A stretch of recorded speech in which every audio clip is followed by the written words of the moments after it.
Dari gue aja deh.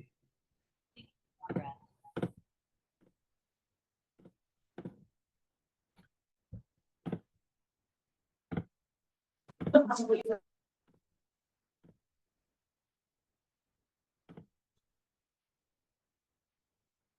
oke. eh Halo semua, pagi metal. Kembali lagi, Noval, metode 3. Sekarang sebagai, ya udah buat dikasih asistensi UTS genap tentang fisika material 1 untuk DTM 4. Oke, sorry kalau bosan. Jadi ini eh bentar. Oke, jadi di Fismat 1 alias di struktur material itu materinya itu sebenarnya di UTS-nya nggak begitu banyak, cuman ya emang agak kompleks aja. Jadi ada di materi tentang kristal yang membahas nanti ada amorph, terus sistem kristal dan lain-lain. Itu di awal banget. Terus ada Miller Index, ini yang paling banyak keluar kalau di UTS. Jadi harus fokus di Miller Index sebenarnya. Habis itu uh, stereographic projection ini sebenarnya nyambung sama Wolfnet, cuma nanti gue pisah babnya sama nanti ada tips UTS-nya. Makanya jangan lupa perhatiin sampai akhir, oke? Karena ada beberapa latihan juga yang ada di Fismat ini. Nah, ini referensinya juga ada beberapa ya, ada dari PPT yang gue dapetin di tahun lalu. Aja biar nggak lama-lama karena agak banyak materinya. Jadi pertama gue mulai dari materi pertama tentang kristal dan morph. Ini masih teori, cuman kenapa gue bahas teorinya? Karena Pak Wahyu Aji sendiri, kalau misal kalian dapat itu kebanyakan soalnya biasa teori. Jadi pertama gue bakal bahas teori dulu. Nah, buat kristal dan morph sendiri di sini pertama tentang kristal. Jadi gampangnya kristal itu kayak suatu material. Jadi material itu tersusun dari atom-atom kan. Nah, kristal itu adalah padat yang atom-atomnya tadi kayak susunan dari materialnya itu dalam susunan yang juga ya pokoknya arahnya sama gitulah, teratur. Nah, sedangkan morph sendiri di sini udah di-mention kalau morph sendiri itu adalah eh, dia tidak memiliki susunan yang terstruktur di sini. Dan arah pertumbuhan atomnya juga dia berantakan atau nggak teratur. Makanya itu perbedaan antara kristalin dan morph. Nah, di tahun lalu di UTS gue sendiri ini keluar karena kita pasti sebagai anak metal harus tahu apa itu morph dan juga apa itu kristal. Jadi itu yang dihafalin. Nah, terus di sini ada arah kekuatan kristal yang ada di atas ini. Nah, arah kekuatan kristal ini paling gue bahas secara definisinya aja karena nanti akan dibahas lagi di Fismat selanjutnya. Nah, kekuatan kristal sendiri itu ada dua. Nih, contohnya kayak gini. Ini isotropik. Jadi, dia arahnya sama kemanapun gitu. Nih, bisa ke sini, ke bawah, ke samping juga sama gitu. Nah, sedangkan yang arah kekuatan kristal yang kedua, tadi kan kristal itu sama-sama searah kan, atau kayak teratur. Nah, tapi kalau anisotropik ini arahnya kuatnya ke satu arah aja. Contohnya kayak batang kayu yang kayak gini. Jadi dia cuma bisa ke arah horizontalnya aja gitu. Sedangkan ke arah vertikal itu beda. Itu yang disebut anisotropik. Yang mana ini penting juga kalau isotropik sendiri itu umumnya ada di single kristal. Ini contohnya yang kayak gini, yang ada di bawah sini. Nah, single kristal kayak gini ini bisa ke arah mana aja dan dia tuh selalu sama gitu. Sedangkan anisotropik itu ada di polikristal yang ini, yang kedua. Nah, kalau kalian lihat dari segi susunan atomnya ini udah kelihatan banget kalau single kristal atau isotropik itu dia kristal dia cuma bisa ke satu arah aja. Contohnya ini kayak ke vertikal ke bawah gitu. Atau enggak yang bawah yang sampingnya lagi nih morph. Jadi dia nggak benar-benar nggak bisa atau nggak searah gitu, nggak beraturan. Nah, Terus setelah arah kekuatan kristal, di sini harus tahu juga tentang jenis kristalin solid, yang mana ada di single kristal yang tadi gue udah sebut. Jadi single kristal itu ada tersusun dalam satu arah, namanya single, jadi satu. Terus polikristal itu beberapa kelompok atom yang punya orientasi yang berbeda satu sama lain, kayak gini. Kayak anisotropi tadi. Gitu.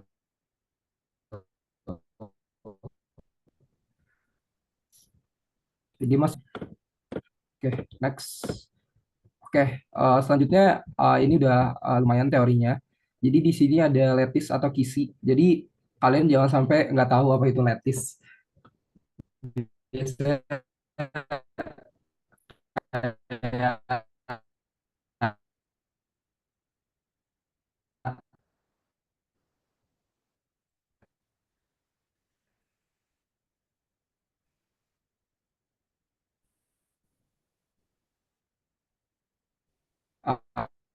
kebangetan aja kalau nggak tahu tentang lattice atau kisi. Jadi lattice itu, nah ini oleh kisi atau lattice kayak gitu. Jadi lattice itu kayak uh, poin lattice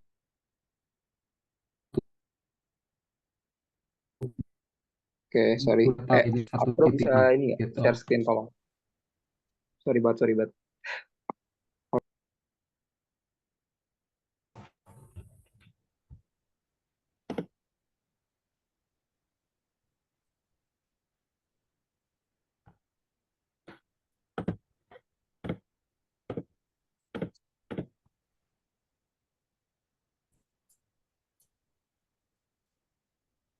Udah, gua coba lagi ya. Oke, nanti kalau nge-lag tolong bilang aja ya. Sumpah nge-lag banget di kos. Jadi lanjut ya. Nah, tadi gua sampai lattice kayaknya. Jadi lattice itu tadi adalah susunan titik-titik di ruang tiga dimensi ya, kayak gini. Jadi ini ada lattice point, ini namanya lattice point gini. Satu titik gitu. Nih ada di bawahnya juga sebenarnya. Jadi lattice point itu titiknya, itu disebut lattice point. Nah, yang mana pembentukan material atau hierarki pembentukan material itu dimulai dari atom. Ya, satuan terkecil lah ya, udah belajar dari SMA juga. Kalau atom itu satuan terkecil dari satu material. Terus dilanjutin ke unit cell, yang mana nanti gue bahas di sini. Terus abis kumpulan unit cell itu jadi 7 sistem kristal lah, 7 sistem kristal yang bakal gue bahas juga. Habis itu dari 7 sistem kristal turun lagi jadi 14 black phase lattice. Ini nanti membahas kayak BCC, FCC dan simple kristal juga, sama baru menjadi suatu material gitu. Nah, di sini gua notes juga Melek, Pal. kalau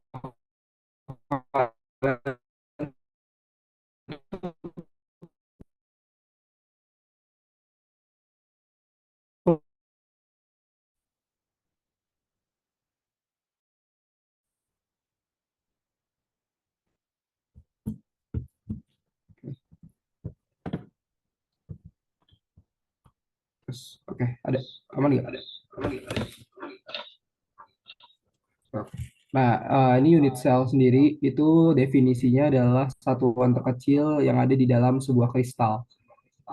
Nah, tadi kan dia unit sel itu terbentuk dari atom-atom kan. Nah, tapi unit sel sendiri itu adalah satuan terkecil yang ada di satu satu kristal gitu. Nah, em, yang mana unit sel atau sel satuan itu buat biasanya tuh menentukan sumbu dari kristalografi, atau dia tuh kayak apa ya, bisa gampangnya itu adalah potongan kecil dari suatu kristal gitulah, kayak suatu kelompok kristal yang mana ini eh, dia itu punya panjang dan sudut yang disebut sebagai parameter kisi atau konstanta kisi dari sel satuan. Sebenarnya ini udah ada ilustrasinya di bawah, karena kalau definisi doang susah. Jadi kita ilustrasiin, kalau ini sebesar ini, itu namanya adalah kristal lattice atau kristal. Nah, akhirnya dalam satu kotak itu kita potong sebuah kristalnya. Misalnya kita yang potong hijau kayak gini, itu dia punya satu unit sel sebutannya. Jadi kalian kalau misalnya disebut unit sel berarti bagian dari kristal gitu kan. Nah, ini unit selnya seukuran yang hijau ini, satu unit sel. Nah, satu unit sel itu terdiri dari beberapa lattice point. Nah, lattice point itu yang titik-titiknya ini, gitu. Oke, ini masih aman juga. Oke, selanjutnya turun dari tadi yang gue sebutin ada unit cell, turun lagi ke 7 sistem kristal. Nah, hari ini sebenarnya gue juga nggak pernah ngapalin ini, cuman dipahamin aja. Paling kalian hafalin namanya aja. Biasanya di mention di Vismart lainnya. Nah, untuk selanjut ini ada 7 sistem kristal itu ada kubik. Oke, ada kubik, terus ada tetragonal, ada ortorombik, ada monoklinik, heksagonal, rombohedral, dan triklinik. Ini kayak gini. Paling yang mau gue bahas itu adalah tentang PIF atau PICF ini.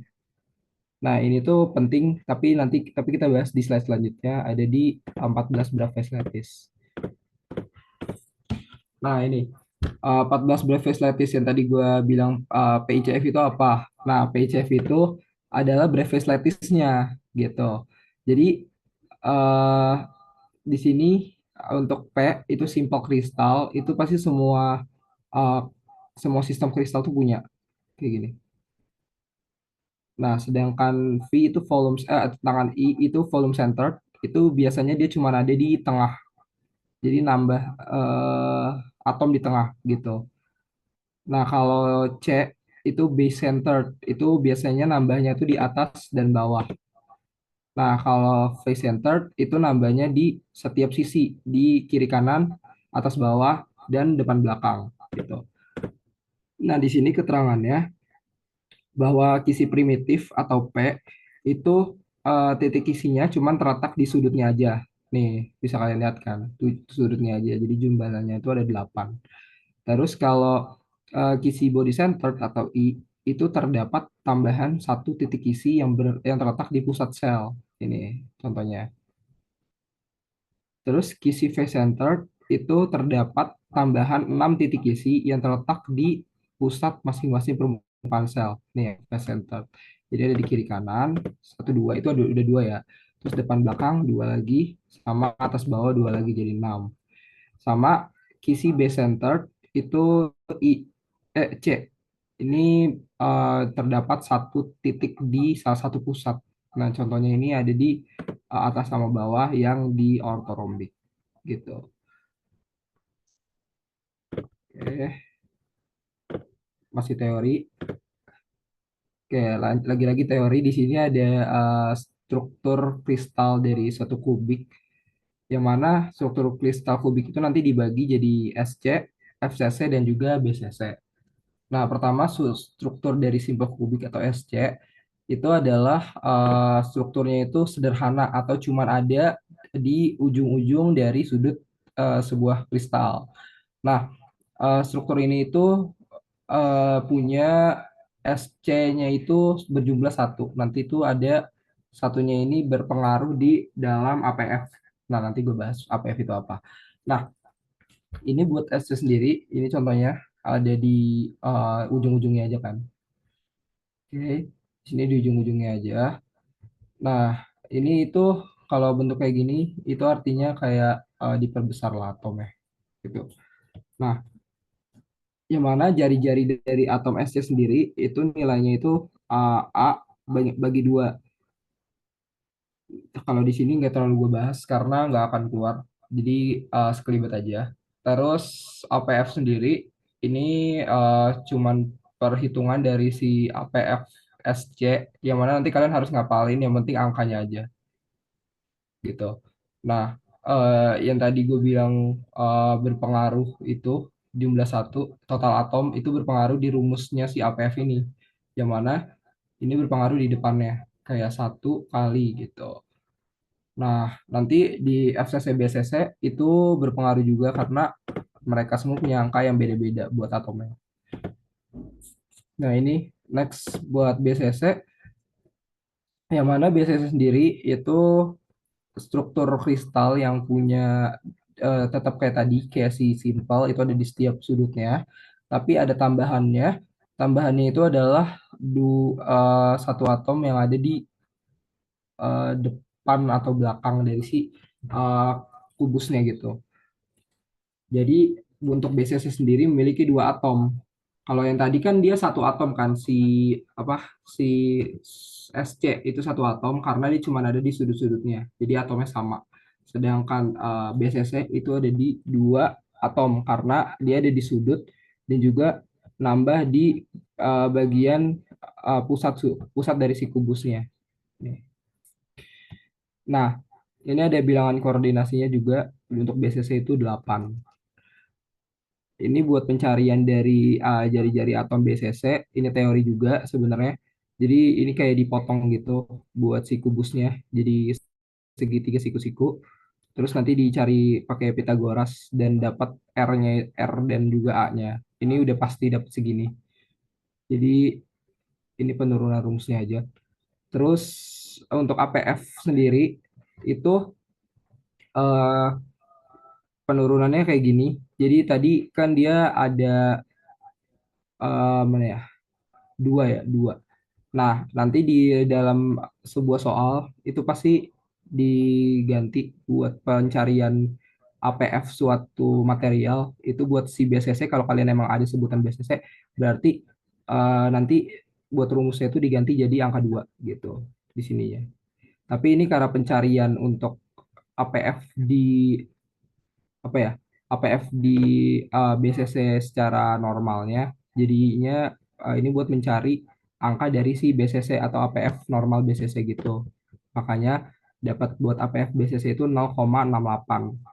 Tapi sebenarnya mungkin kalian nanya nih apa ya kayak APF itu sebenarnya apa, tadi gue belum jelasin gimana APF sendiri ini seperti namanya atomic packing factor.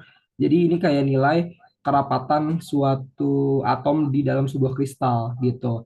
Jadi em, contohnya kayak ini 0,68 berarti artinya kalau misalnya ditanya di dalam soal nanti 0,68 itu artinya 68% atom itu apa ya memadati gitulah memadati si kristalnya. Jadi ruangannya itu terisi nak sebesar 68% kayak gitu.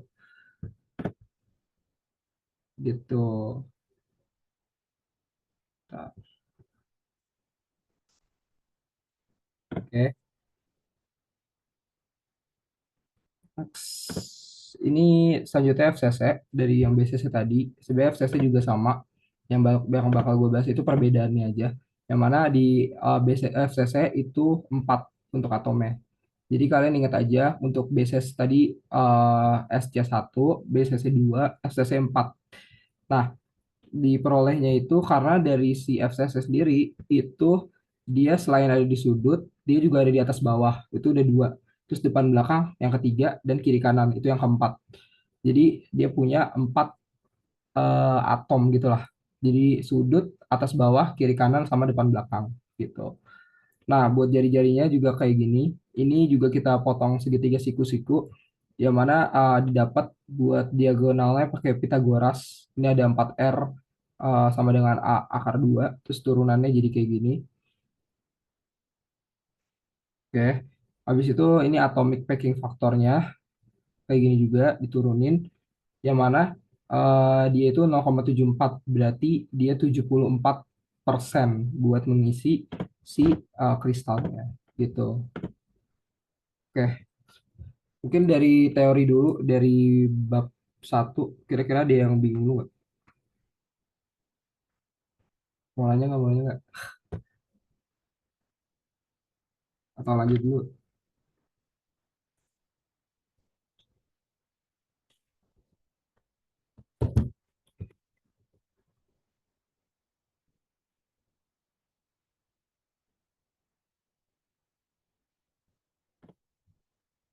Oke, lanjut dulu ya. Oke, ini bab satu masih teori. Nanti kalian ngapalin aja. PPT nanti di-share. Terus next ini Miller Index. Nah, ini bagian yang paling banyak keluar biasanya di UTS. Oke, bentar. Oke, pertama teorinya dulu, yang mana Miller Index itu adalah hmm, gimana ya bahasanya ya untuk ini kayak ada di sini lah, ikutin bahasa di sini aja. Jadi Miller Index itu adalah uh, presentasi dari suatu bidang datar dalam suatu kisi kristal yang mana ada di dalam arah kristalografi atau menggambarkan arah kristalografi gitu. Nah, eh, buat Miller Index itu punya beberapa aturan. Di sini untuk aturannya itu adalah menentukan perpotongan pada sumbu dalam bentuk konstanta kisi A1, A2, A3 yang mana sumbu-sumbu itu berasal dari sel primitif atau non primitif. Terus tentukan balikan dari angka-angka tersebut. Kemudian sederhanakan menjadi tiga angka bulat yang memiliki rasio yang sama tapi lebih kecil. Eh, dia ngomong nggak?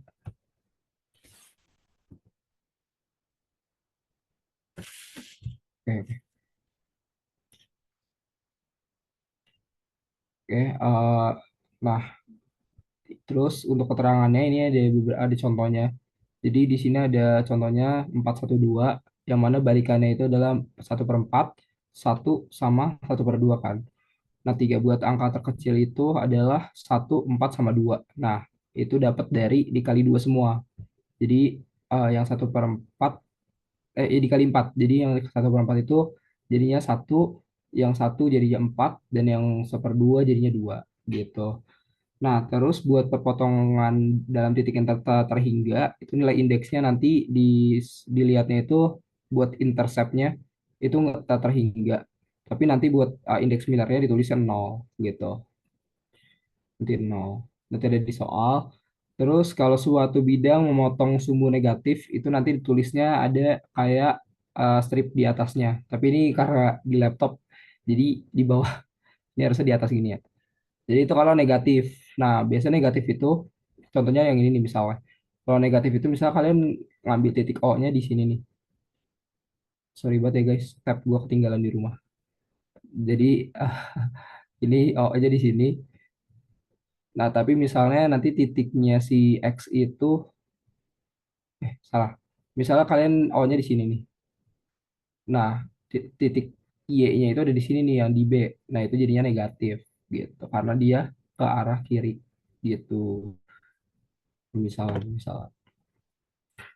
Nah,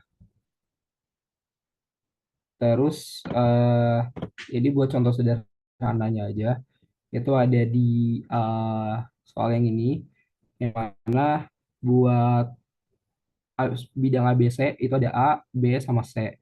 Nah, yang A sendiri itu ada di angka di 2A. Jadi di sini udah digarisin sendiri ya. Nah, terus yang A2 atau yang B itu ada di A2B atau A2A2 gitu. Terus yang A3 atau yang C itu ada di inersia 3. 3. Nah, gitu. Yang mana kebalikan dari 22 sama 3 ini kan 1/2, 1/2 sama 1/3 kan. Nah, habis itu dicarilah yang tadi gue bilang itu rasio terkecil buat menyamakan si tiga titik potong itu. Nah, ini kan 1/2 sama 1/3 kan. Berarti biar sama kita kali sama sat, sama 6. Jadinya 3 3 sama 2 gitu. Nah, ini juga contohnya kalau ada yang negatif nanti H-nya kayak gini. Ini masih basic, lanjut ke soal biasanya. Soal bukan ya? Bukan deh. Ini aturannya dulu. Tadi aturannya udah sebenarnya. Tapi ini yang lebih detailnya. Itu pertama kalian tentuin dulu titik-titik potong di antara bidang yang bersangkutan dengan sumbu-sumbu.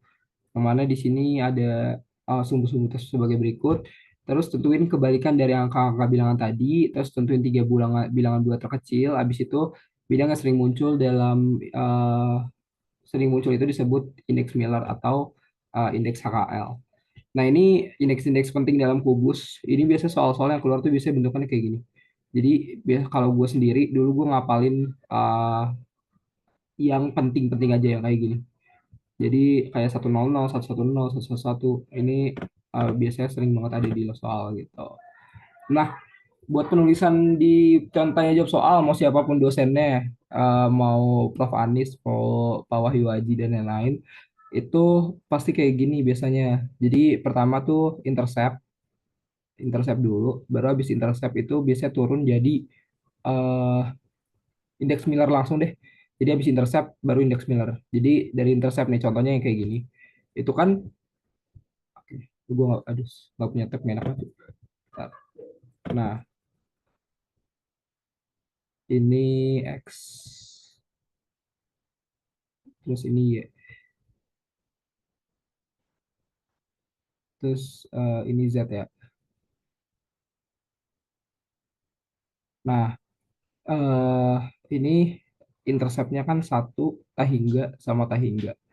Nah, itu didapetin dari, berarti dia ngambil O-nya itu ada di sini. Nih, jadi dia dapat buat X-nya satu karena dia satu arah doang kan. Jadi nggak ditulis negatif. Nah, sedangkan Z sama Y-nya itu dia tahingga. Makanya dari tahingga ini turun jadi nol gitu. Yang tadi gua bilang di teori juga. Nah, misalnya yang ini yang 111. Nah, dia ngambil titik tuh di sini, di di tengah-tengah sini. Nah, kalau kalian lihat itu semuanya nih ke X-nya itu satu. Jadi karena dia satu garis sampai ujung titik, sampai ujung atom lagi kan. Jadi hitungnya satu, terus ke sumbu Y juga satu, sama ke sumbu Z juga satu gitu. Jadi menyentuh setiap ujung dari si segitiganya. Makanya dia jadinya 111 dan Miller indeksnya itu 111 gitu. Nah, ini juga yang di sini, oke. Ini dia ngambil titik O-nya sama kayak yang segitiga ada di sini. Nah, sumbu X-nya ke sini, ke ujung yang ada di bawah itu. Ini X-nya makanya dapatnya satu. Terus buat yang Y itu ada di ujung juga, makanya dapat satu juga. Dan sedangkan Z-nya dia nggak ada nih. Tuh, dia nggak dapat. eh jadi dia tahingga kemana aja, dia nggak bakal bisa ada ujungnya. Makanya dia di Z-nya tahingga. Jadinya 110 gitu. Oke, jadi pertanyaannya di akhir. Oke, kita masuk ke, mulai ke soal. Ini sebenarnya gue ngambil dari soal latihan gue. Cuman pas gue tanya salah satu temen kalian itu, ternyata latihannya sama persis kayak tahun lalu. Oke, ini contoh soal yang pertama. Ini ada ditanya dari 4 bidang, itu intercept sama plan-nya itu berapa. Nah, pertama yang A dulu. Di sini kita lihat lagi.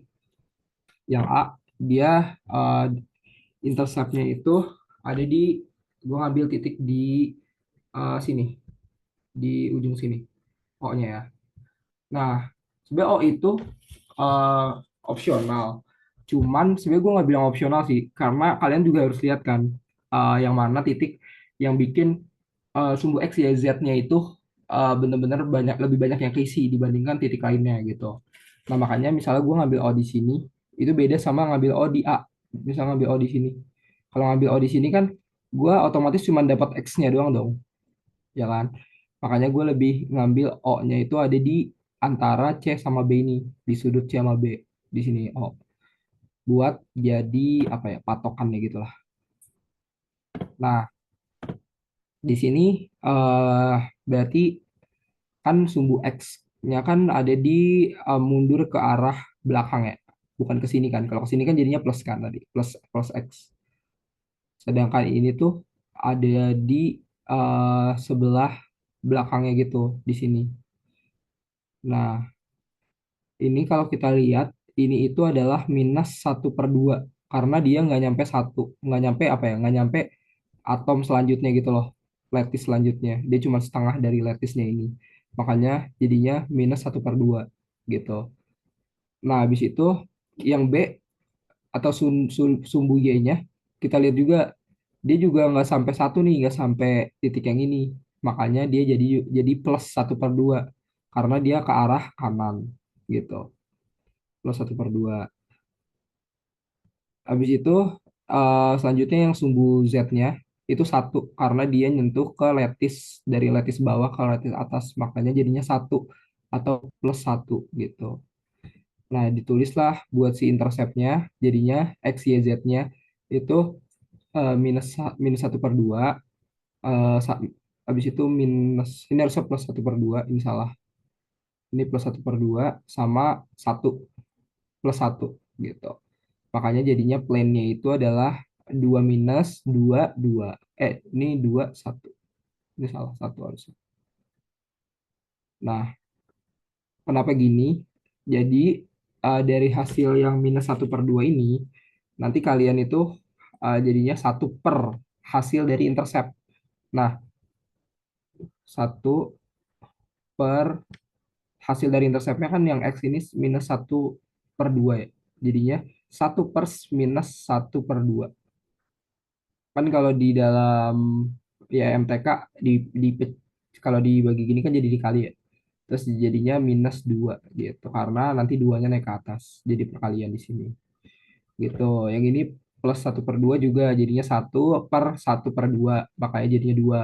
Yang ini 1/2. Satu dibagi satu. Makanya jadinya satu gitu. Gitu. Nah, terus lanjut ke bidang yang B. Sorry, dihapus dulu. Oke, bidang yang B ini gue ngambil buat titiknya itu di titik yang awal tadi di sini. Oke, di sini.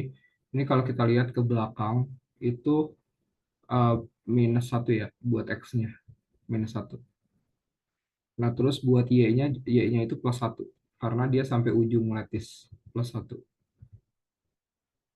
Nah, buat sumbu Z gimana? Ini kan nggak ketemu ya. Nah, kasusnya ini kan kayak kepotong kan karena dia tuh ceper karena kepotong si atap dari si kubusnya. Nah, caranya itu ya diterusin sampai dia ketemu karena ini tuh apa ya? Bukan yang kayak di slide-slide sebelumnya yang emang udah mentok gitu loh, tapi ini tuh masih bisa diterusin ke atas lagi gitu. Ini ibaratnya kayak gini. Jadi nanti kalau di soal itu kalian bisa nerusin lagi sampai atas gitu. Nah, nanti kalian dapat buat si sudut si Z-nya gitu, yang mana Z-nya itu ke arah atas itu dapatnya dua kali si lattice-nya ini. Jadi dua kali ketemu lattice, makanya dapatnya nanti dua gitu. Nah, nanti ada beberapa, ada contoh soal selanjutnya juga yang kayak gitu. Nanti gue gambarin secara jelas ya. Terus makanya tadi dapat si X-nya itu plus satu, salah, X-nya itu minus satu, terus Y-nya itu plus satu, sama Z-nya itu plus dua. Akhirnya jadilah dibagi kayak tadi, satu per minus satu, satu per satu, sama 1/2 jadinya setengah gitu. Next, habis itu bidang C. Bidang C ini, nah bidang C ini juga salah satu yang nanti ada penerusannya gitu. Tapi eh, di bidang C ini gue ngambil titik di bentar, yang gampang itu di sini. Di sini nggak dapat. Nah, di sini aja misalnya. Oke, di sini ini kita lihat kalau di sumbu X-nya itu kan dia nggak dapat ya. Nah, makanya nanti ada namanya tuh diagonal, apa ya, diagonal. Jadi kalian tuh bisa ngambil secara diagonal asalkan dia itu masih ketemu titiknya gitu loh. Buat si sumbu X-nya. Nah, di sini kita lihat dulu aja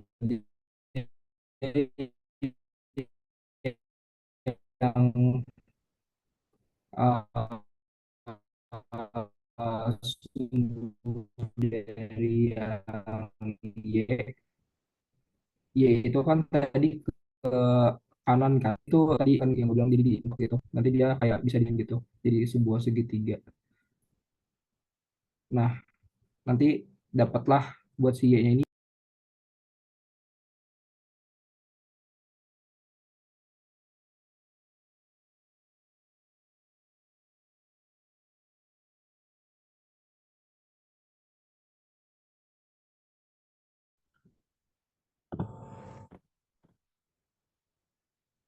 Oke, bentar. Ngelek-ngelek. Oke, jadi tadi kalau gue lanjutin, ini yang C itu dapat di interceptnya itu 1, -1, sama -2. Nah, diturunin jadi 1/1 jadi 1, 1/-1 jadi -1, sama 1/-2 jadi -1/2. Begitu juga sama bidang yang D, kayak gini. Nah, bidang yang D ini, dia ngambil sumbunya itu, dia yang, bentar. Dia harusnya ngambil yang ini sih. Salah. Hmm, ngambil yang ini nih. Berarti di sini Y-nya, terus nanti X-nya, Z-nya ke atas, sama X-nya ke bawah, gitu. Oke, setelah soal pertama, lanjut ke soal kedua. Nah, ini kalau yang ini gue nggak tahu di soal kalian atau enggak. Cuman ini dari latihan gue juga, yang gue kerjain ulang. Jadi, buat yang soal 2 ini, itu sama kayak yang tadi, cuman dia dihitungnya tuh yang A sama yang B. Nah, di sini kalau kita lihat, itu udah enak banget karena kita udah dikasih titiknya. Udah jelas gitu lah, nggak kayak yang tadi, kita masih nebak-nebak gitu kan. Nah, kalau yang ini, kita lihat dulu dari yang A. A itu, ini gue gambarin yang merah ini, di dalam kertas gue tadi. Nah, yang mana A itu punya titik di X-nya itu di plus 2/3. Karena dia ngambil di sini. Dia ngambil titik O-nya di sini. Nah, makanya dia dapat kesininya itu kan 2/3. Nih yang di sini kalian bisa lihat. Nah, nah, terus di sumbu Y-nya itu dia mundur ke belakang nih, ke ujung yang sebelah ujung sini, ke sini. Makanya jadinya minus 1. Nah, yang Z-nya itu ke arah atas, berarti plus setengah sesuai sama angkanya. Nah, dapatlah jadinya plus 2/3 buat si X-nya, terus -1 buat Y-nya, sama Z-nya itu plus 1/2. Nah, habis itu biar dapetin eh plane-nya, kalian tinggal 1/angka yang udah didapetin, atau intercept-nya, 1/intercept. Jadinya 1/2/3 itu hasilnya 3/2. Salah nih, harusnya ini 3/2. Ini harusnya 3/2 ya. Salah. Nah, yang ini yang dua harusnya. Kebalik-kebalik. Nah, ini 1/3/2. Nah, ini jadinya 3/2 hasilnya. Yang Y 1/-1 jadinya -1. Yang Z 1/2 jadinya 2. Nah, karena ini masih ada yang per nih, masih ada 3/2, makanya kita kalilah dengan eh, penyebutnya. Jadinya dikali 2. Biar si sumbu yang Z-nya itu, sorry, bentar. Ini ada yang salah nih kayaknya. Oke. Oh iya, ini salah di hasil sih. Jadinya harusnya itu dia hasilnya ini 3, karena X-nya tadi kan yang ke bawahnya 2/3 ya. Jadi 3. Terus yang di sini -1 tetap jadi -2. Sama yang Z-nya itu kan setengah. Jadinya ini 2. Eh, jadinya ini 4. Ini hasilnya. Nanti gua ganti pas di PPT fix ya. Nah, jadinya A itu nanti tulisan buat si indeks similarnya kayak gini. Gitu. 4, 2 -3. Terus buat yang B, bentar. Oke, buat yang B di sini ada di tiga titik juga di X-nya kita ngambil ada di sini di titik yang biasa O di sini. Nah, buat ke arah X-nya itu plus 1/2 karena dia setengah ya kan. Nah, buat yang ke arah Y-nya ini juga setengah nih karena nggak sampai ujung. Jadi dia juga plus 1/2. Nah, sedangkan yang ke arah Z-nya itu sampai ujung nih, sampai lattice selanjutnya. Makanya jadinya satu. Nah, jadilah interceptnya buat yang X plus 1/2, yang Y-nya plus 1/2, yang Z-nya plus satu. Sama kayak yang tadi, kita bagilah satu per intercept. Jadinya 1/2, jadinya 2. Terus ya Y 1/1/2, jadinya 2. Sama Z-nya 1/1, jadinya satu. Nah, buat indeks Miller yang B itu jadinya 2,2,1 gitu. Gampang-gampang kan? Nah, mantap. Ini yang tadi gue bilang bakalan apa ya? Kayak gambar lebih panjang daripada soalnya. Ini juga ada di UTS tahun lalu BTW. Jadi eh ini contohnya buat yang contoh soal yang ketiga itu eh kita cari buat kita cari buat yang X-nya ke arah mana. Kalau di ikatan mahasiswa bang tuh Oke, oke. Jadi buat yang X-nya itu kita gambar segitiga lebih panjang daripada yang aslinya, daripada yang soalnya. Nah, ini udah gue gambar di soal yang ini ya, sebenarnya. Bisa dilihat aja. Nah, itu habis itu yang Y-nya, kita kan tadi ngambil titik O-nya di sini kan. Ini O-nya. Ya, yang Y-nya ini udah ada angkanya juga, itu 3/2. Jadi di ke arah sana gitu. Terus yang Z-nya itu satu. Jadi jelas banget.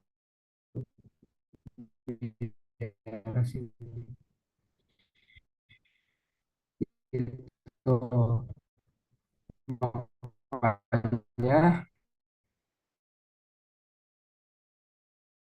setelah dapat ya intercept satu satu di sini makanya eh, dibagi lagi kayak yang biasa jadinya 1/2 hasil dari si indeks Miller 1/2 terus yang Y-nya 1/3/2 jadi 2/3 sama 1/1 jadi satu. Nah, ini dapat Miller indeksnya itu dari mana? Dari perkalian dikali 3, eh dikali 6 karena eh, apa ya, FPB FPB FPB dari 2 sama 3 kan 6 kan. Jadinya dikali 6 semua nih. Jadinya kan 6/2 3. Terus 6 dikali 2/3 4 sama 6 dikali satu 6. Jadinya hasil dari si intercept dari Miller indeksnya itu adalah 3,4,6. Tuh.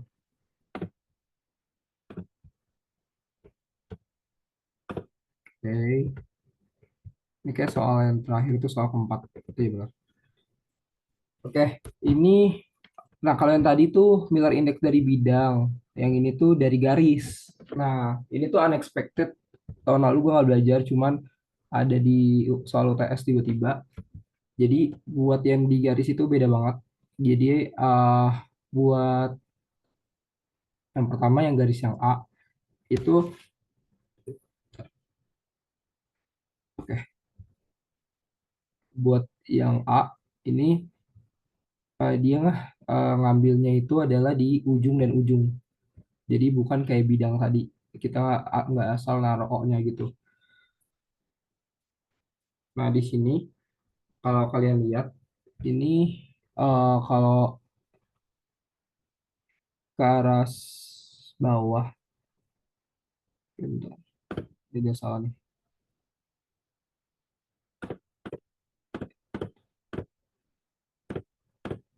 Eh, Oke. Kita lihat yang B, berarti yang B itu di sini yang X-nya itu kan kita lihat dari X ke bagian titiknya kan, ke bagian titiknya itu eh, nyampe di garis yang bentar. Ini nyampe di garis yang ini. Di sini kan dia dia sejalan sejajar sama yang ini. Makanya kalau misalnya kita ambil tarik garis itu jadinya buat yang X-nya kalau ke arah belakang jadinya -1/2. Terus kalau yang uh, Y, X, Y. Nah yang Y itu 3/4. Kenapa? Karena tadi kan yang di sini udah apa ya? Udah sejajar sama yang X-nya kan. Nah, sisa dari 4/4 satu. Kan kayak satu garis ini kan satu kan. Nah, satu itu kan sama aja kalau per 4 itu jadinya 4/4. 4/4. Nah, 4/4 dikurang sama 1/4 jadinya 3/4. Makanya di bagian sini itu yang Y-nya itu jadi 3/4. Ditulislah di sini 3/4. Nah, yang Z-nya itu bisa dilihat aja karena ini satu garis dari ujung ke ujung itu jadinya satu. Buat si intercepts-nya nanti dia dikali dengan 4 karena FPB dari 2 dan 4 gitu. Oke, tapi sebenarnya yang titik ini setahu gue tuh nggak wajib dipelajarin juga. Cuman tahun lalu agak keluar dikit aja. Oke,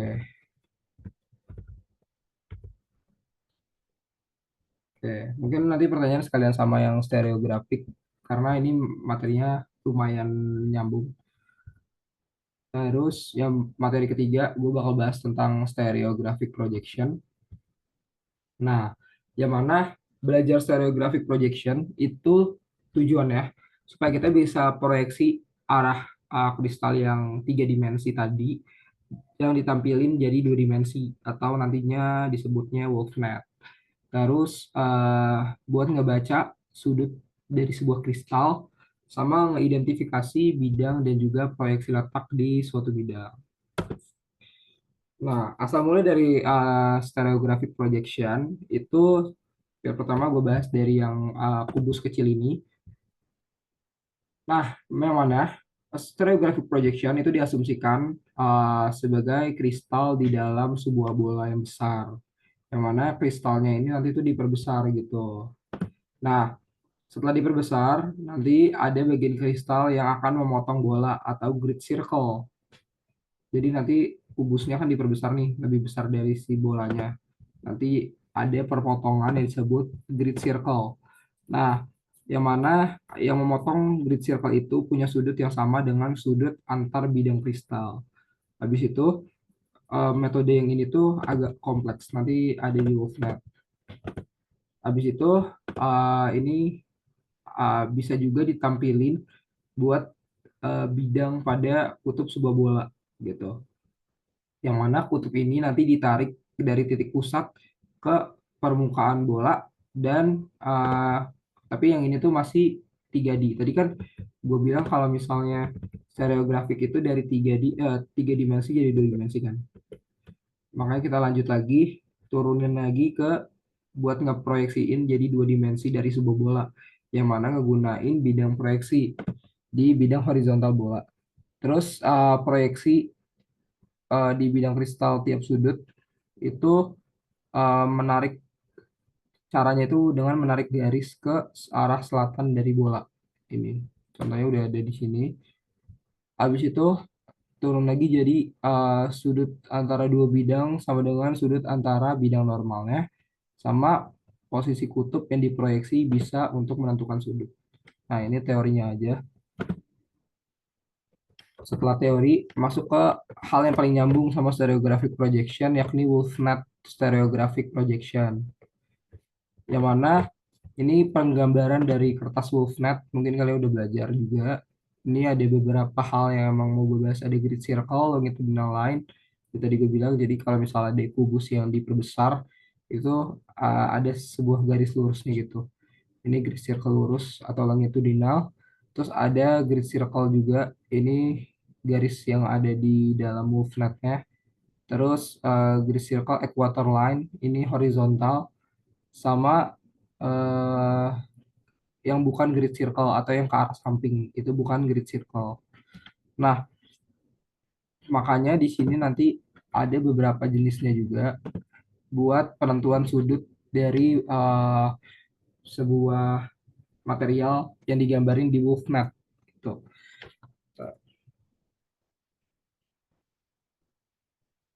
Oke. Nah, di sini uh, ini ada di grid circle pada bujur yang sama. Penggambaran buat si sudutnya intinya kayak gini.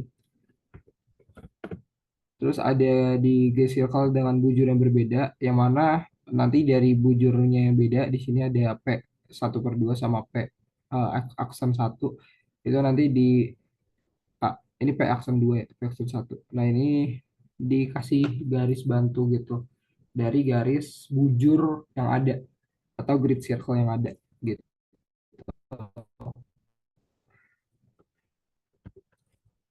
Dimana dalam stereographic projection itu penting banget buat kalian ngelakuin plane identification, yang mana maksudnya itu kayak titik X itu nanti hasil proyeksi dari bidang apa, sama plane location yang mana bidang ABC itu letaknya di titik mana di WolfNet.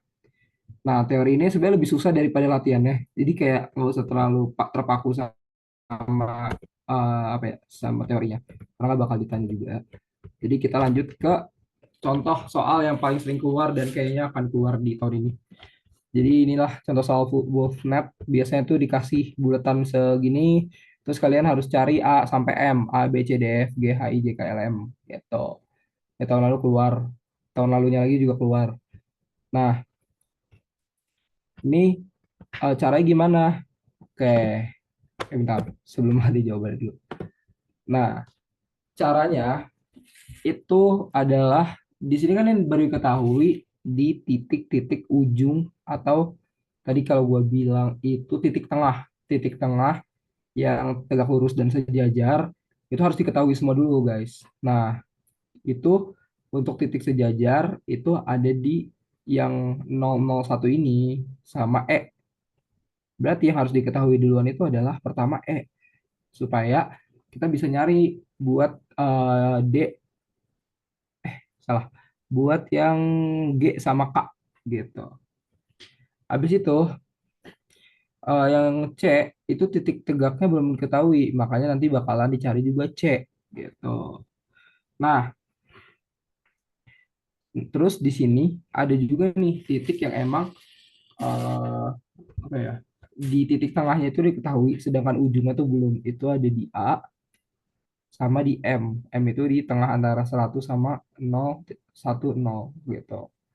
Nah, nanti kalau misalnya sebenarnya kalau misal kalian udah tahu ujung-ujungnya, yang terutama yang C sama yang E, itu nanti gampang banget buat nyarinya. Setelah udah dapet CE, nanti kan udah keisi semua nih buat si apa ya, kayak garis utamanya. Nanti kalian bisa dapat B, dapat A, dapat F, dapat D. Habis itu setelah dapat bisa dapat J, habis itu dapat H dan lain-lain gitu. Lanjut aja ke jawaban gua. Oke. Ini jawabannya. Pertama, gua sebenarnya ini nggak wajib, cuman eh, ini tergantung soalnya aja. Di sini tuh gue pengen ngeproyeksiin plane A yang titik A ini. Sebenarnya hasilnya itu segampang kalian dapetin penjumlahan dari titik yang emang ada di kiri kanannya atau depan belakangnya.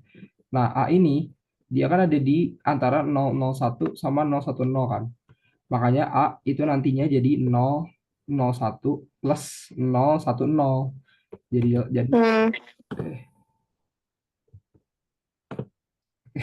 jadilah hasilnya jadi 011 gitu.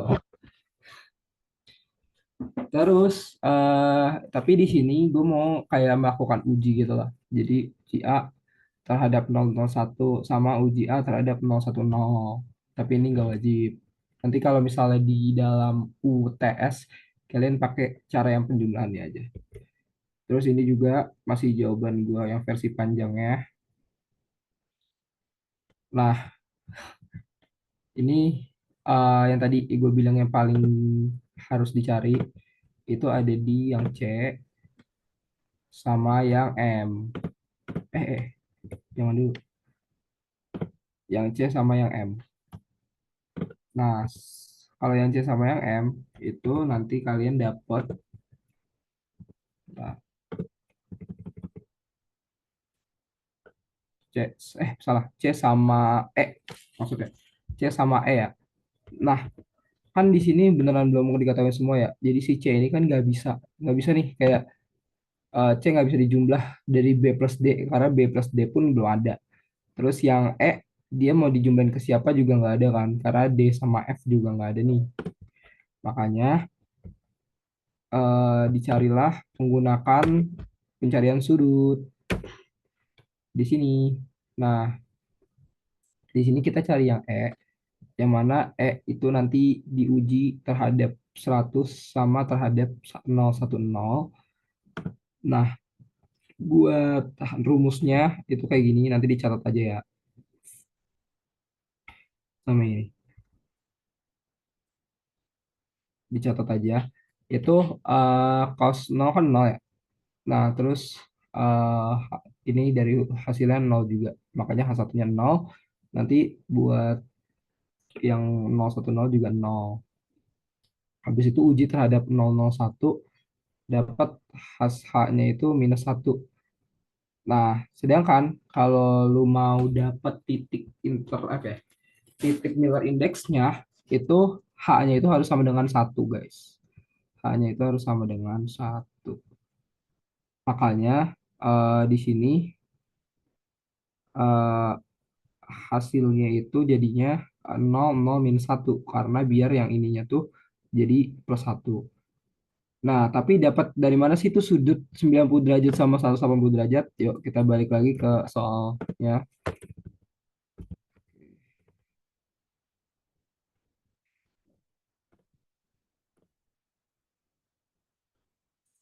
Nah, kita balik lagi ke soalnya kan. Tadi gue nyari yang E ya berarti. Nah, tadi yang E itu kan uji terhadap 100 sama 101 sama 01 sama 001 kalau nggak salah. 001 ya benar. Kenapa gitu? Kita lihat aja di sini. Nah, nih gimana ngujinya? Nah, di sini nguji kenapa? Gini, jadi dari titik ke titik ini, dari 001 ke G, itu nilainya 45 derajat. Ingat, buat satu garis kecilnya itu 45 derajat. Nah, sedangkan dari titik ujung ke tengah dari titik tegak lurus, itu nilainya berarti 90 derajat. Gini, 90. Nah, berarti kan ke sini 270. Salah. 45, 95. 3135. Habis itu yang ujungnya berarti kan 180. Sorry. Ini aneh banget. 180 di sini. Makanya tadi buat yang uji ke 1001 itu jadi hasilnya cos 180 karena dia dari ujung yang 001 ini ke titik E itu besarnya benar-benar panjang, sudutnya adalah 180 derajat gitu. Nah, sedangkan tadi misalnya uji yang ke 100, uji 100 ini kan dia cuma melewati dua nih, 1, 2, berarti kan dia 90 derajat gitu. Terus yang ini juga yang tadi uji ke berapa? Uji ke 1.1.1 ya kan. Nah, uji titik 1.1 ini kalau kalian kalian lihat ini ke sini 45 dong. Ya nggak? Nah, ini ke sini 45 lagi. Gitu, makanya jadinya 90 derajat. Gitu, guys. Nah, gitulah cara nyari buat yang ujungnya emang nggak ada nih. Kalian emang harus tahu dulu dia tuh ada di berapa derajat dan diuji terhadap titik-titik yang udah ada. Di sini kan ya konteks titik yang udah ada itu ada di 001, 100 sama 010. Di sini 010 BTW 90 derajat juga gitu. Makanya tadi kita balik lagi buat yang E itu dapat eh biar dia nggak minus. Tadi jadinya kan E itu 00 -1 kan. Ini. Terus buat yang C itu juga tadi uji terhadap 100, 00 -1 karena yang tadi yang E udah dapat sama 010. Nah, dapatlah si eh, bentar. Si yang C ini hasilnya itu minus satu juga. Jadinya nol minus satu nol gitu. Karena tadi dia kan dari yang kalau yang C itu kenapa minusnya ada di belakang? Karena dia uji terhadap yang Z-nya itu satu kan. Jadi ini semua tuh dikali minus lah, dikali minus satu. Nah, sedangkan yang ini kan yang satunya itu ada di tengah atau yang Y kan. Jadinya yang berubah itu jadinya sumbu yang Y-nya ini jadi minus satu gitu. Nah, tapi apakah ini udah gue bahas sih. Coba sebenarnya nggak sepanjang yang plan A sama plan M ini. Jadi kalian nggak perlu segitunya. Jadi yang penting kalian dapat titik ujung-ujungnya aja gitu. Nah, tapi yang ini tuh sebenarnya bisa nembak jawaban karena titik ujung-ujung itu semua sebenarnya tuh semuanya udah ada angka pastinya. Cuman di dalam UTS kalian tuh nggak bisa asal nembak jawaban kan. Makanya kalian harus ngitung kayak gini buat yang S sama yang C-nya. Penjumlahan kayak biasa.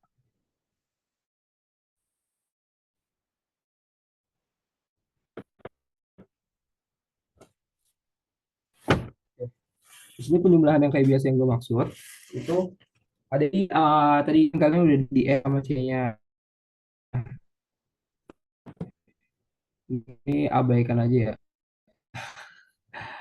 Nah, kalian udah dapat S sama minus 1. Minus 0.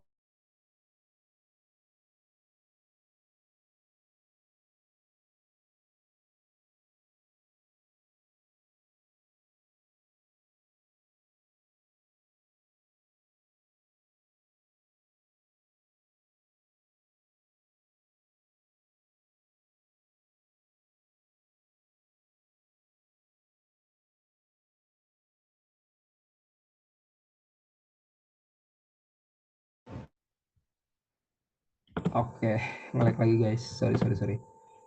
Tadi sampai mana ya? Sampai lupa.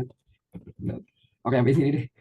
Gue ulang lagi ya. Jadi tadi dia tuh nggak harus semuanya kalian isi. Yang penting kalian tuh dapat titik ujungnya. Kalau udah dapat titik ujungnya itu gampang. Kalian tinggal ngelakuin penjumlahannya aja. Tadi yang A sama M ini diabaikan aja. Jadinya setelah udah dapat ujung-ujungnya kayak gini, yang tadi si ini, jadi ini ibaratnya kalian udah dapat yang ini ya, ujung-ujung yang ini ya. Nah, setelah dapat ujung-ujungnya, itu gampang banget kalian tinggal cari yang D, D ini D, itu tinggal dijumlahin dari ujung kiri sama ujung kanannya. Nah, jadinya 0 min 1 0 ditambah 0 0 min 1. Jadinya 0 minus 1 minus 1. Udah, segampang itu. Terus ini yang B, plan B. Itu 0 minus 1, 1. Nih, yang mana B ya? Mana? Nih, 0 minus 1, 1. Dapatnya dari 0, 0, 1 ditambah 0 minus 1, 0. Jadinya 0 minus 1, 1. Udah, gampang banget kan? Terus kita cari yang coba yang tengah deh. Ini bisa G. G itu kan dia ada di tengah-tengah antara 001 sama 100. Berarti 001 plus 100 jadinya 101. Udah gitu. Nah, paling di sini yang mau gue mention kalau misalnya kalian tuh bisa jadi kalian gak harus ngitung E sama C atau ngitung ujung-ujungnya. Kayak misalnya di soal udah diketahui, tapi bentuknya misalnya kayak gini. Bentar. Oke, misalnya di sini dikasih tahu buat yang D-nya deh. Misal D-nya dikasih tahu nih. D-nya dikasih tahu. Nah, berarti kan kalian udah ada sudut kayak gini kan. Berarti sudut 45 derajat. Nanti kalian tinggal cari E-nya itu pakai cos 45 gitu. Cos 45 pakai rumus yang tadi. Itu bakalan dapat hasil yang sama sebenarnya. Gitu. Oke, balik lagi ke sini. Pokoknya setelah dapat ujungnya, kalian tinggal isi plane-plane-nya pakai penjumlahan dari ujung kiri kanannya nanti bakalan dapat hasilnya. Tapi bisa juga kalian tuh dapetin dari hasil pengurangan. Itu misalnya kalian yang diketahui itu ujungnya kayak eh bentar. Ini misal ini sama ini, B sama yang 01. Kalian misalnya mau nyari yang C-nya dari yang dua ini kan. Nah, kalian tinggal kurangin aja buat yang C-nya ini jadi yang B dikurang yang tengah dikurang yang ujung. Jadinya 0 minus 1 0 gitu. Itu bisa pengurangan. Nah, ini tuh penting juga, tapi biasanya tuh soalnya selalu sama bentukannya kayak gini. Jadi kayaknya kalau misalnya kalian nemu soal kayak gini, itu tipsnya ya dikerjain duluan aja yang Miller Index dibandingkan yang ini, karena ini lumayan gampang gitu. Oke, sebelum masuk ke tips, kira-kira ada pertanyaan dulu guys.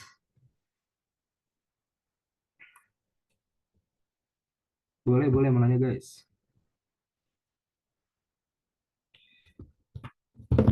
Teng, teng, teng. Man, bisa. Kespil duluan tuh.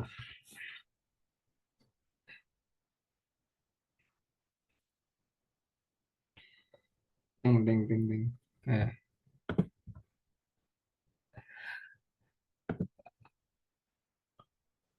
Kalau mau ngatur jadwal belajar lagi aman aja sih sebenarnya. Kalau mau nanya, nanya aja nggak apa. Bang, aduh, Marcel nanya apa Marcel? Bang, buat lihat bidangnya gimana tahu cara positif sama negatif. Oke, ini ada yang nanya sebenarnya. Buat lihat bidangnya, gimana tahu tahu kalau arahnya positif atau negatif. Nah, oke, kita balik lagi ke Miller Index. Oke, gimana cara tahu positif atau negatif? Ini bagus pertanyaannya. Kita lihat yang negatif itu tadi. Ini tuh tentang Wolfnet atau Miller Index BTW? Sorry, sorry. Nggak salah. Kalau jadi dua-duanya deh. Kalau Miller Index itu dapat negatifnya. Kalau Miller Index itu dapat negatifnya dari titik yang kalian jadiin patokannya tadi. Misalnya titik yang misalnya gue ngambil ini sebenarnya soal jawabannya bukan yang ini ya. Ini contohnya aja. Ini ada yang Y nih sumbu Y dari yang A itu kan negatif ya. Nah, itu kenapa negatif? Karena tadi gue ngambil titiknya itu kan di ujung sini kan. Nah, sedangkan kalau misalnya secara normalnya atau secara apa ya aturannya itu buat arah grafiknya, buat X plus itu ke bawah, bawah sudut gitulah, gini. Nah, kalau yang Y itu kayak ke arah kanan lurus gitu, ke arah kanan lurus itu plus Y. Nah, sedangkan yang Z itu dia ke arah atas itu plus Z gitu kan. Nah, sedangkan di sini kalau kalian lihat bidang A, itu ujung yang ada di yang sejajar sama sumbu Y itu ke arah belakang nih, ke arah belakang, bukan ke arah yang harusnya plus kayak tadi. Makanya dia ditulisnya jadinya minus satu negatif karena dia arahnya berlawanan gitu. Nah, itu juga pokoknya hal ini tuh terjadi ke X sama ke Z kalau misalnya kalian ngambil sebuah titik, terus itu titik patokannya sama titik si bidangnya itu kayak membelakangi si titik patokannya gitulah, titik bidangnya. Itu jadinya negatif gitu. Gitu-gitu. Nah, tapi kalau yang di Wolfnet negatifnya itu diambil dari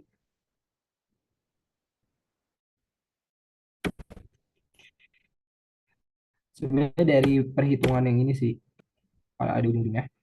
Nah, nanti yang perhitungan yang C sama yang E yang udah gue bahas, itu contohnya kenapa jadi negatif itu karena di ya di sini minus satu jadi harus dikali sama minus gitu.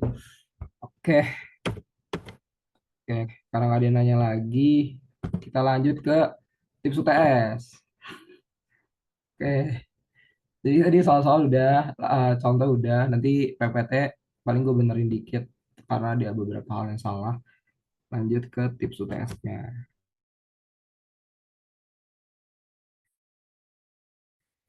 Apa sih tipsnya? Jadi tipsnya itu ada itu biasa tuh latihannya beneran sama soal sampai UTS 100%. Nah ini ada isinya tuh tugas tahun lalu punya gue tapi tahun lalu sama hasil belajar UTS gue tahun lalu ada coret-coretan gitu. Jadi kalian bisa lihat aja, akses aja nggak apa. Itu buat strukmat. Oke, lalu gue kasih linknya deh. Mm, mm, mm.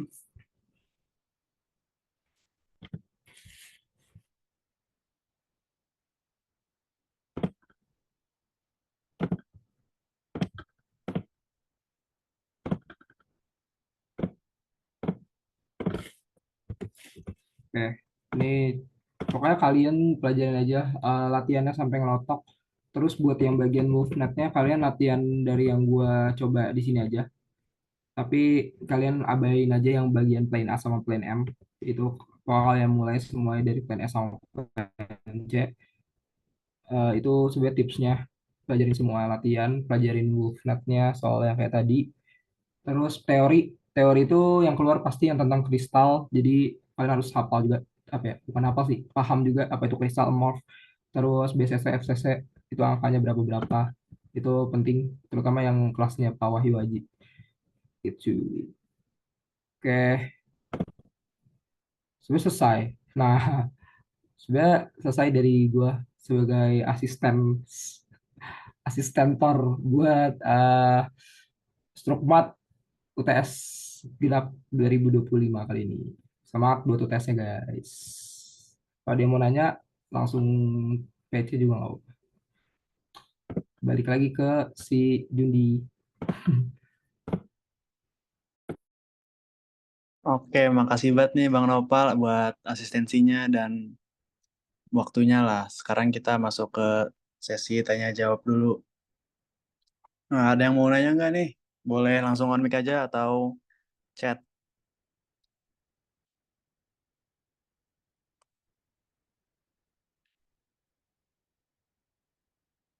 Nah, ditunggu sampai 21.18.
Kalau nggak ada yang mau nanya lagi, kita masuk ke sesi foto bareng dulu yuk. Boleh dinyalain kameranya.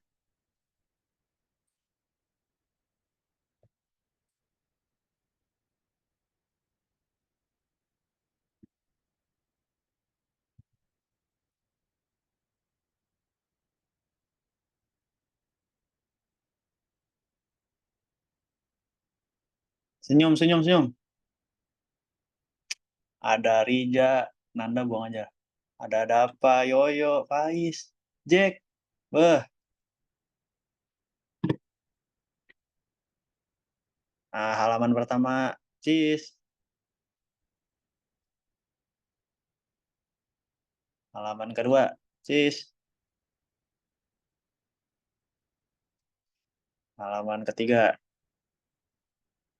Oke. Terima kasih kawan-kawan. Sampai Gue jumpa belum di Jun, gue belum Jun. NPD. Jun, mau kalau mana? Cismal. Oke, terima kasih. Boleh live Jun, semuanya. start prop Sampai Jun. jumpa. Bagi start prop Jun. Thank you, guys. Start prop, jangan ikutin Thank Dava, you, guys. guys. Sesat. Woi bangke, kasih tahu yang salah Thank woi. you guys, thank you Bang Nopal. Thank you, Bilang Bang. apa, guys? Ke Bang Nopal, guys. Terima kasih Bang Terima Nopal. kasih Bang Makasih, Bang. Nopal. Makasih Bang. Makasih Bang. Makasih bagi start prop, bagi start prop. Makasih Bang. WA, ayo, Start WA. prop lagi start prop dong. Sama laprak, sama laprak.